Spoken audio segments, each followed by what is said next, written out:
First in pod, we are calling this the Super Bowl Hangover episode of the show.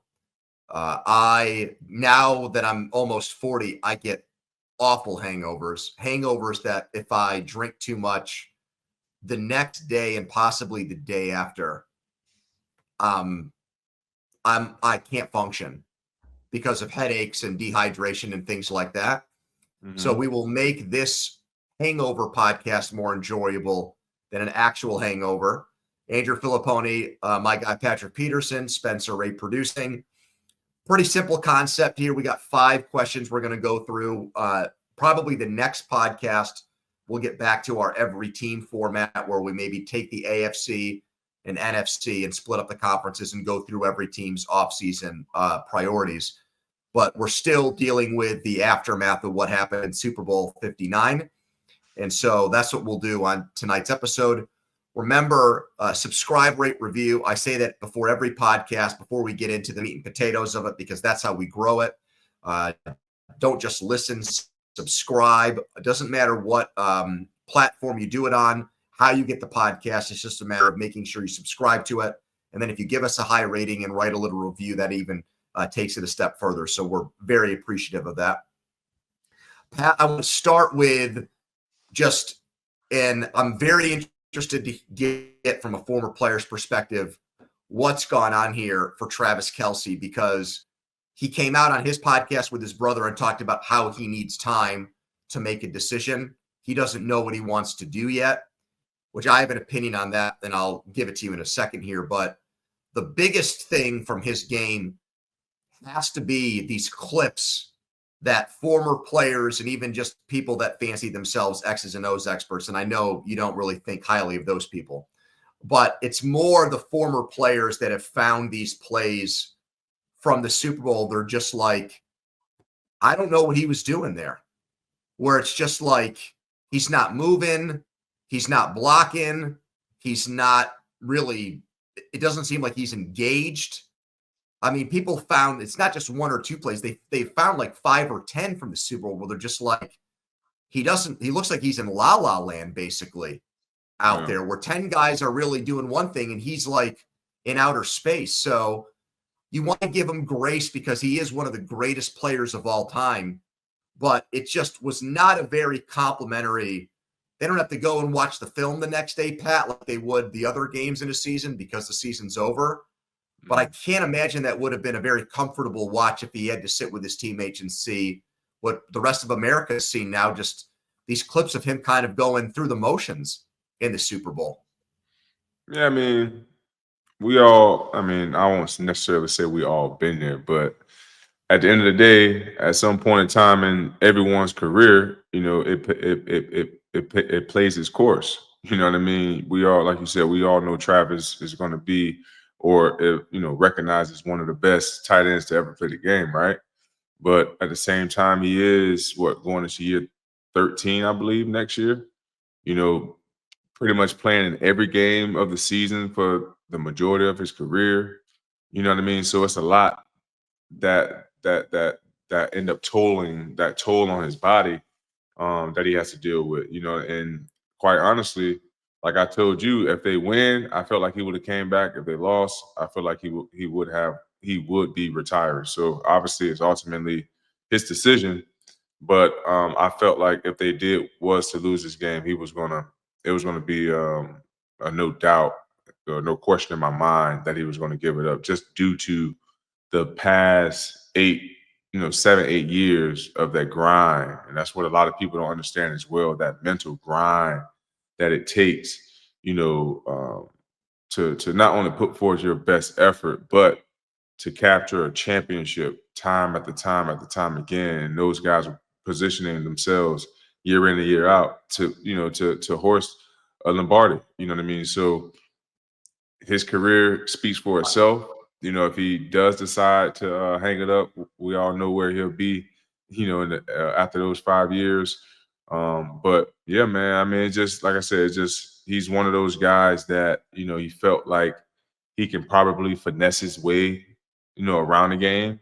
And the Philadelphia Eagles was just way too physical. And like I said, they were just built way differently than any other team in the AFC.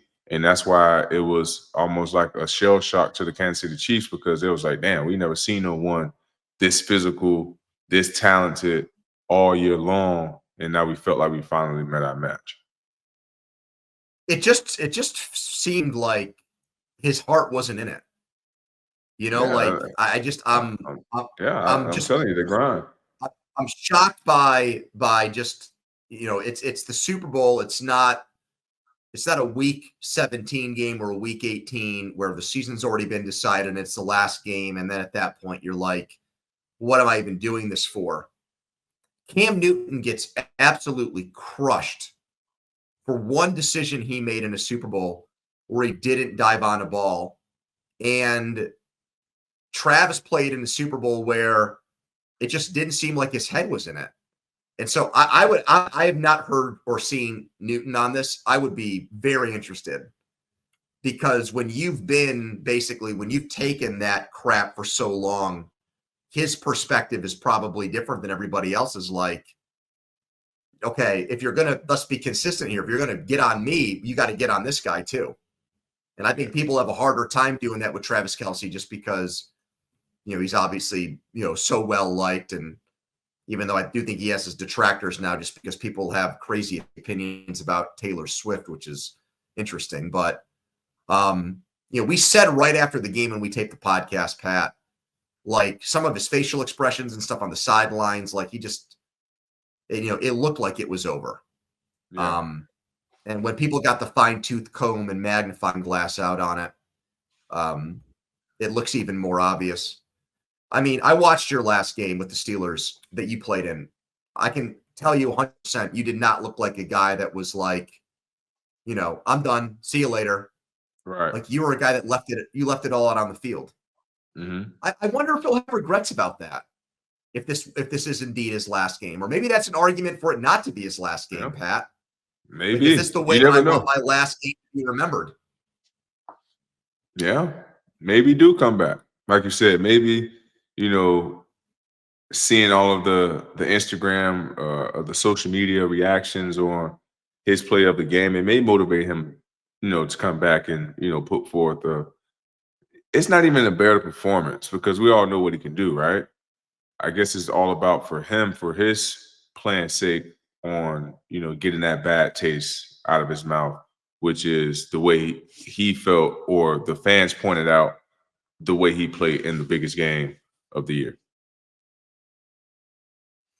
Let's get to question number 2. Do you think Patrick Mahomes can still eventually become the GOAT, considered the greatest quarterback of all time, after the way he played in the Super Bowl and the fact that he now has 2 Super Bowl blowout losses on his resume? That's a good question. I think it's going to be tough, just because of the 2 losses that he did receive in those in the 2 Super Bowls, losing this game by 18 points. I can't remember what he lost to Tom Brady by, was 33-9 or something like that, 31-9. And with 1-9. Yep. Yeah, and then he lost one of those games, you know, biggest games of his career, losing was to Tom Brady. You know what I mean? So it's going to be, to Brady. So it's going to be tough for me to, I mean, he's still in the GOAT conversation, but to me, it's going to be tough for him to, you know, overcome a Tom Brady's career now with the 2 losses that he did receive, because, you know, the losses that Tom Brady had was to who? I know 2 to the Giants, and who was the third one to? Eagles. Giants twice, and the Colts. He couldn't have lost to the Colts. Eagles. Oh, Eagles. Okay, yeah. So Eagles. No, Philly. Oh yeah. No, with the Philly with Nick Foles, that's Philly special. So and all of those games really came down to the wire. You know what I mean? So every Super Bowl that Tom Brady played in, he had an opportunity to still, you know, win the game. You know what I mean? If it wasn't, you know, for the lucky catch from David Tyreek, if I'm not mistaken, off the helmet. Off his helmet. Yep. Yeah, I don't really remember the second Super Bowl, how that game really unfolded, but I know it came down to Eli basically again. I think that was the Plaxico Burress, if I'm not mistaken. No, Burris is the first one, and the second one, Manningham caught a ball on the sideline, and then they were Yeah. supposed to settle for a field goal, but Bradshaw scored, and the New England got the ball back, but the Hail Yes. Mary That's when attempt at the Bradshaw end of the game worked dropped out. on his butt, right? Like he tried to Yeah, like go down and he yeah. fell on his butt. Yeah, Gronkowski yeah, tried to catch a Hail Mary at the end. yeah. Yeah. So Yeah. all of the games that Tom Brady, all of the big games that Tom Brady played in, like he had an opportunity to win it. He could easily be, 10-0 in the Super Bowl. You know what I mean? So again, it's gonna be tough for him to catch Tom Brady, but he is still in the GOAT conversation though. Well, I mean, his playing career is still happening. So if Right. you want to get really technical about it, you can say, yeah, of course he still can be, because as long as he doesn't get injured, he's I think what Spence, you can double check this. What is he now? 28, going on 29 years old. So you'd like to figure 29. Thank you. Okay, let's say that he has conservatively 10 years left, right? I mean, that still gives him ample time as far as like the ring culture of comparing quarterbacks based on how many championships they've won. He's got 3 to get to 7. I mean, he's still got enough time to do it, but he lost to him head to head. And that's a Yeah. huge tiebreaker for Brady. Yeah. And the other thing is, even though I think Mahomes, the beginning of Mahomes' career is better than Brady's, even though Brady won in his first year as a starter and then won in 2003 and 2004. Back then, Brady was not looked at like he was an all-time great quarterback. He was looked at as a clutch player and big game player who was like a part of a Don't make great mistakes. team. Exactly. Right? I mean, Peyton Manning at that time was looked at as a better quarterback, but Brady performed better in big games. And then as Brady got older, actually, that's when he took his game to another level. I mean, so that's going to be the challenge for Mahomes. I mean, can he do it into his late 30s and into his 40s like Brady did? I would say right now, because of that, and because no other player has had his longevity in any sport, LeBron's trying to match it. Not even Tiger has been able to do that in golf. Right. I would say that if he's in it, he's barely in it, Pat. I mean, I think Yeah. that it's going to take an incredible run for Mahomes where he wins another 5 championships Yeah. and racks up another 2 or 3 MVPs in order for him to get there. And I don't see that happening. Yeah. It's gonna be tough.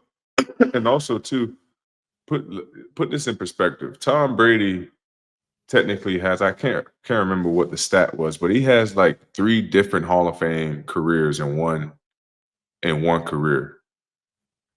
Like he won like 3 Super Bowls in his first 5 years or 7 years, and he won another 3 Super Bowls the next couple of years, and then he And won then he had 2. Tampa. Yeah, then he won a champ. It was something crazy. It was like he had 2 Hall of Fame careers in one. Well, that's definitely true. Right. Like, I think if you look at his career from, say, 2001 to 2010, and that's all he played, he'd have 3 Super Bowls in there that he won. He'd also have the one where they lost to the Giants when they were undefeated, and that would have gotten him into the Hall of Fame. And then if you go from 2011 to 2022, you have another. In that case, you'd have 4 Super Bowls in there. Yeah. You'd have you're right. I mean, he would have absolutely. That just speaks volumes about how head and shoulders and how far away. It's almost to me like Jerry Rice with wide receivers. The amount of space between him and the next guy. That's how much better he is than the second place quarterback of all time. So yeah, I think but the bottom line here that we're both saying is Mahomes' pursuit of being the best quarterback of all time took a major hit with the way the Super Bowl unfolded. Yeah. All right, question 3, Pat. This one, I think I'm very interested in hearing your answer on this one. Do you think Andy Reid has lost his fastball at all? And I don't think so. Just because, like we talked about after the Super Bowl, like Patrick don't have any time. The last couple of years, he hasn't had time, you know, to sit back in the pocket and be clean and deliver the ball where it needs to go. I just feel like he's been running for his life the last, year and a half of football. So if he's able to, get some protection and the great mind that Andy Reid, offensive mind that Andy Reid has, no, I don't feel like he has lost his fastball, because he has all the talent around him. He just don't have the time to get his talent the ball. You know what I mean? We all know what their offense is So you think it's predicated off strictly an of. offensive line thing? You don't think it's a play calling Nah. thing 'Cause at just all? think about it, like right now, and plus they don't have any running game. And like at least when the Chiefs were putting points on people, it wasn't like they was running the ball out of the stadium, but at least they had a balanced attack as far as run pass. You know what I mean? I mean, and then they had teams off balance. Now they're just a pass team. They don't run the ball at all. I think the most they probably run the ball. I give them Spence. You could pull this up. They average how many rushing attempts the Chiefs had this season. I guarantee it got to be under 20. You know what I mean? A So game? yeah, 20 a game. So therefore, teams understand that they're not going to run the football. They Well, can't they run the didn't play with a football. lead a lot. I mean, they're not That going to either. have huge rushing attempt numbers because it's not like they had big fourth quarter leads that they were just trying to preserve. But it's Every also game was a too, close game. yeah, that too. But it's also too, they couldn't run the football. Oh, it is 25. 5.9. Now, Wow, that's average. now, I mean, well, that's right, but I surprising. mean, that is a little bit surprising to me. Spence, look up where that ranks in the NFL as far as rushing attempts per game to give us a better idea of And where they also too, 22nd. So that's 22nd. still not that high, Pat. I mean, No, it's not. 22nd out of 32 teams is not like they're a big run heavy team like, And also Baltimore. too, Mahomes have to be in there about 7 times. Right. Well, definitely more in the playoffs. One of the reasons why I'm bringing this up is because one of the major critiques I've heard in the days after the Super Bowl from Mark Schlereth brought this up. Mark does a great podcast for Odyssey too. Mark brought up the fact that he went back and he watched the film of the Super Bowl. And he said, look, I understand about how great the Eagles front was in the game and Josh Sweat and Jalen Carter and Williams and all these guys. He said, but they basically played two high safeties the entire game. And the Chiefs did not really at all try to run them out of it. And he was bamboozled. He did not understand that, why they didn't at least try. But the thing is, they couldn't. Patrick Mahomes didn't have enough time. If you're trying to run them out of a two high shell defense, that's a 5-step, 7-step drop progression. Patrick Mahomes never had that time to do that. You know what I mean? So they didn't have any high low concepts or any quarter beaters. Well, they had quarters beaters in the package. It's just they didn't have enough time, to get the ball down the field. So you don't even think when you've got a numbers advantage in the box against the Eagles to run the ball against them in those situations, then is what you're saying?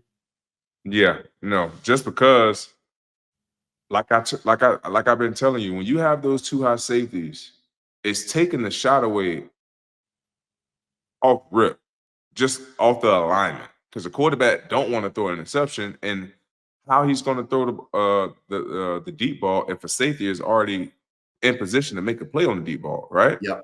So that player is already out there. So now you got two safeties still in the box because they're reading the quarterback. If it's a play action, the safety's not moving until they're threatened by the number 2 receiver. It could be either a tight end or a slot receiver.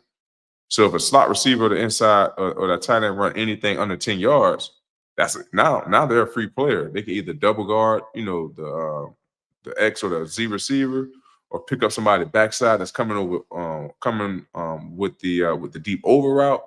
It's so many things that defense can be able to save you from, but you got to have a defensive line like the Philadelphia Eagles to where now you have 7 eyes on the ball versus 4 eyes on the ball. So now everybody's playing more reactionary football versus, guessing or hoping that you're in position to play. Now you have an opportunity to read the quarterback, break on the ball, react to the run, and play fast. And that's what the Philadelphia Eagles did on Super Bowl Sunday. So many of Kansas City's offense this year was like the worst big play, quick strike offense in the league.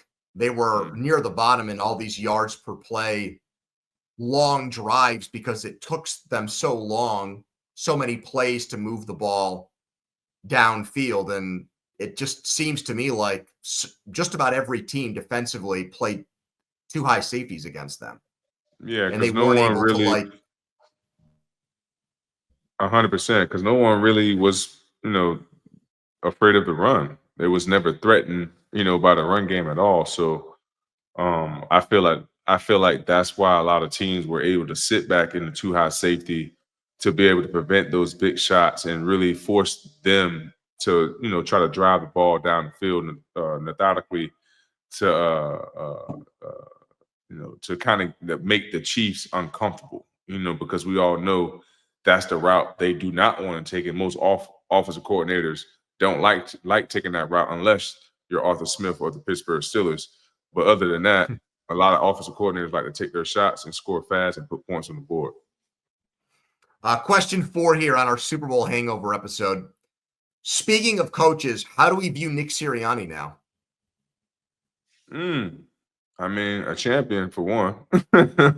I mean, the guy. I mean, I know we a lot of people have mixed reviews about Nick and how he how his antics are towards the crowd and his relationship between him and his quarterback.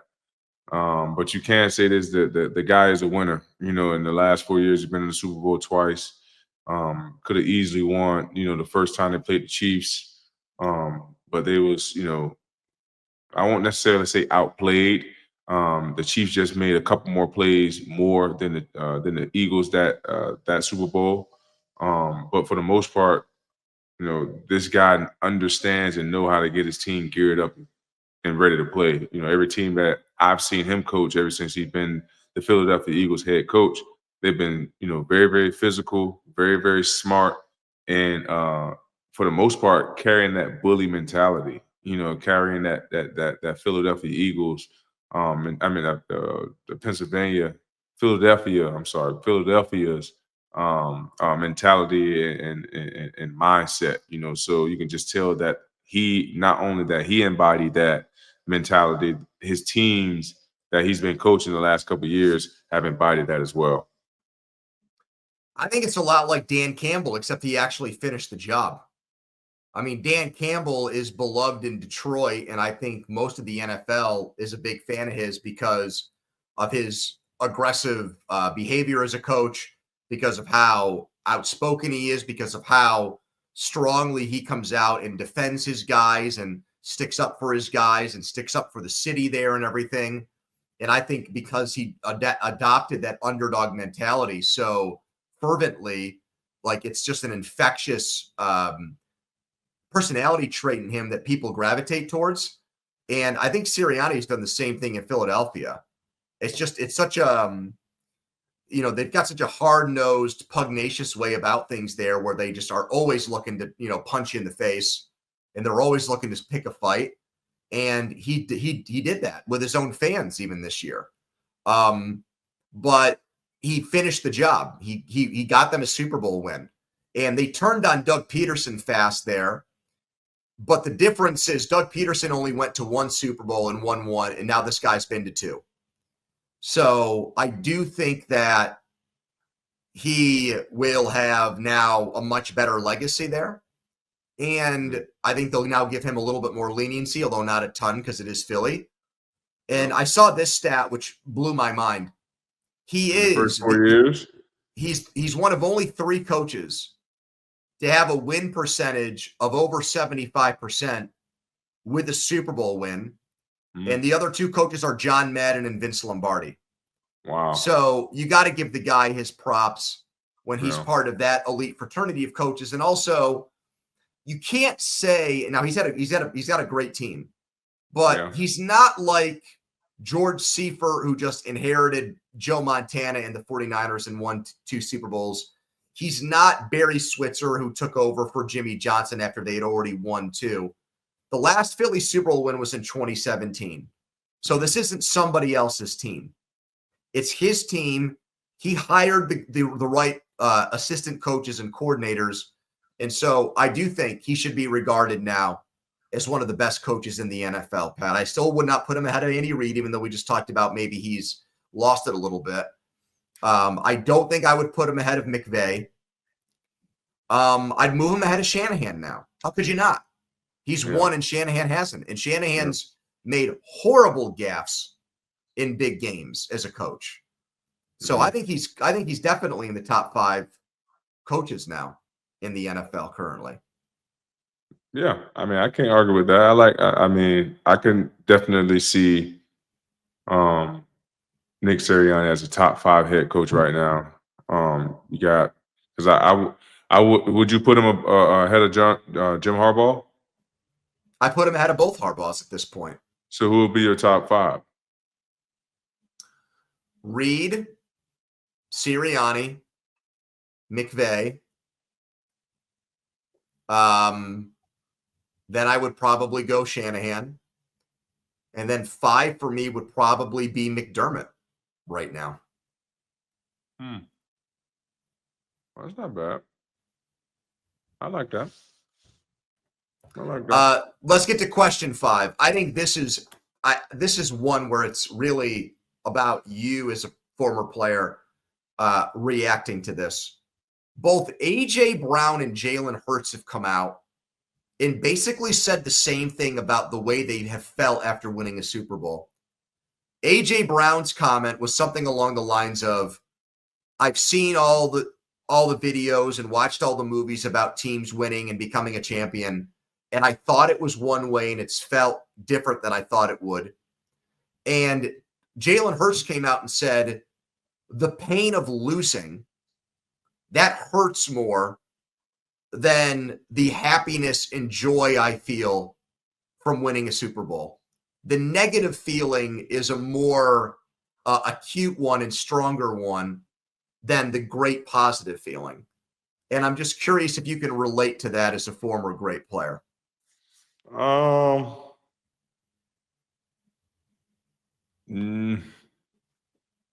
don't know if I can agree with that. Just because, I mean, you work so hard. I mean, at the end of the day, this is what we're playing for a championship. I can't really speak on how they felt after the championship because I never, obviously won a championship. So I don't even, I can't even. I mean, I can't imagine how they felt after, seeing, the final seconds on the fourth quarter and the confetti is finally falling and you holding the Lombardi trophy and things like that. But I can only imagine, man, that to me, especially for Jalen,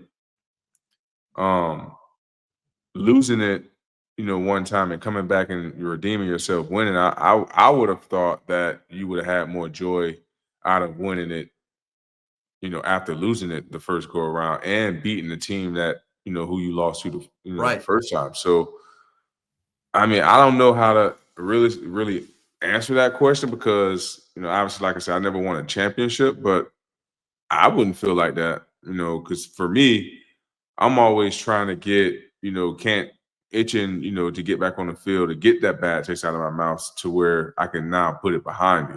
And, if that makes sense. So, the negative feeling to me, it never outweighed the good feeling because I'm in a much better mood. I'm much more sociable. I'm just in a better mood, all around versus after a loss. Did you ever win a state championship in high school? No, man. The last championship I won was in freaking Little League, bro. Oh God, I feel bad bringing that up now, dude. I'm sorry. No, I mean, no, don't feel bad at all, Pony, because I know how it's an ultimate team sport, right? And I was just fortunate enough to be too good to get drafted top 5. And when you get drafted, early, it's like a rebuilding stage, and we wasn't able to rebuild it the right way. We was close, one time, but then some decisions had to end up being made. But I understand getting a championship, you have to be ultra lucky to be not only in the right place at the right time, but so many things have to go right throughout the season in order for you to be a champion. You know what I mean? So that's why, for me, I definitely wanted to have an opportunity to play for a championship or even play in the game. But at the same time, I know it's so much that comes with that, man, and so much has to go right and fall your way in order to give yourself an opportunity to play in that game. So I don't And feel said, bad how at about all. college? How about like at LSU games? How about like coming close in college? Nah, the closest I've came was Cam Newton year. Yeah, that's We lost. 2015 NFC Championship game. Yeah. No, I thought you said college. Well, yeah, he brought up. Oh, you're talking about your college experience. Okay, yeah, my Yeah, bad, my so bad. yeah, with Auburn, that's the closest I came in college. We didn't play 2010. in the SEC championship, but that was the best team that I played on throughout my 3 years. And we lost to Auburn that year, and they ended up going on to win a national championship that year. But if we don't lose that game, because we beat Alabama that year, Ole Miss, we beat all of the West teams. So if we win that game, we go to the SEC championship and possibly win that, and then go to the national championship. So Man, so Cam screwed you twice. yeah, he did. He did. Do, He got me twice. do you like is the NFC Championship game like the game that you replay and think about the most from your career? Yes, just because I always, although we got our, like I always talked about too, we got our head beat in, so we didn't have a chance. But for the most part, I just always think about like what I could have done differently. Although I made a couple plays in that game, had an interception, should have scored if I forget who that was supposed to block the intended receiver, because Ted Ginn and no, actually Cam Newton ended up tackling me, but Ted Ginn was the guy who pretty much forced me to cut back earlier than what I wanted to force Cam to tackle me. But that is the game that I replay a lot. I won't say replay a lot, but that's the game I probably replay the most, because that's the closest I've ever been. Like I was right there. You know what I mean? So Did there's you moments. think going into that week, like we got them? Like, did you have a great because you had that unbelievable game against Green Bay to make it to the To be championship? honest with you, man, I knew it was going to be a long shot just because I knew the injuries that we had going into that game. I knew Carson Right. wasn't 100%. We playing outside. It's cold. Pretty much just like then, like we was a down the field team, and they was playing at quarters, and we couldn't get them out of it. To save our life, and they had a front four there as well. If you go back and watch that game, they didn't blitz much. All they did was play cover four the whole game, and Mhm. they beat our offensive line up, and we got so far behind to where it wasn't it didn't make any sense to run the football because we couldn't run the ball to get back in the game. I think we was down like 17-0 within the blink of an eye. Like it was ugly. That team, that Carolina team, go back and look at their record from that year and Cam Newton's Yeah, numbers, 15-1. and it's shocking that they lost the way that they did to Denver in the Super I Bowl. know, man. Just a And bad day. Which is so crazy that no 15 win team has won the Super Bowl. How crazy is that? going back to when? Because in '84 the Niners did. I, I saw I saw that stat. It was like I think In it's yeah. in '84, the 49ers went 15-1 and won the Super Bowl. But maybe that's the last team to do it that went That 15 and probably it 1. probably was that stat then. It's like no team has won probably since whatever that date you just said, since whatever date. 84. 15 win team has not won the Super Bowl. Wow. Yeah. But All right, dude. Well, the Super Bowl hangover's over. I don't know. You don't strike me as a guy that parties enough to get hungover. Is that right? Nah. No. No. How about you, I Spence? don't get no hangover. Too I'm old going for to say that shit. Spence still does sometimes. I'm going to go Yeah, with a yes. definitely. Spencer definitely hit a nice old brew or a pub and get wasted. I can see it now, standing on the counter and shit. All right. Happy Valentine's Day to everybody out there who practices. Happy Valentine's Day. Yep, D-Day. we will be back to get into our off-season plans for each team. The scouting combine is right around the corner too, so we'll get into some of our draft stuff. Thanks for listening. Subscribe, rate, review. It's First and Pod.